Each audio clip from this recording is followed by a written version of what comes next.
প্রস্রাব ইনফেকশন কেন হয়?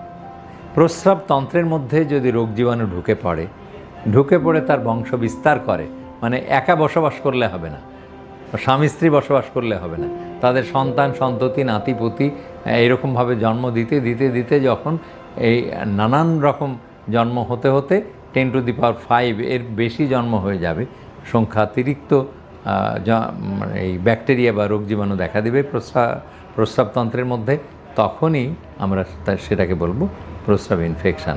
আর এটা আমাদের দেশের মেয়েদের বেশি হয়, কারণ আমরা যে পায়খানা করার পরে যে ছুঁচু করি বা শৌচকার্য করি সেটা হাত দিয়ে পানি দিয়ে পরিষ্কার করি। হিন্দু মুসলমান বৌদ্ধ খ্রিস্টান এই উপমহাদেশে সবারই একই অভ্যাস, এবং এই হাত দিয়ে পানি দিয়ে ছুঁচু করার সময় হাতের পানিটা মল মিশ্রিত পানিটা প্রস্রাবের রাস্তায় লেগে যেতে পারে বা চলে আসতে পারে, সেখান থেকে কমনলি ইনফেকশান হয়। এটা ছাড়াও রক্তের স্রোতের মাধ্যমেও ব্যাকটেরিয়া প্রস্রাবতন্ত্রে আসতে পারে, এসে ইনফেকশন করতে পারে। এছাড়াও মেয়েদের স্যানিটারি ন্যাপকিন যদি অপরিষ্কার থাকে, স্যানিটাইজেশন না থাকে, সেখান থেকেও ইনফেকশন আসতে পারে।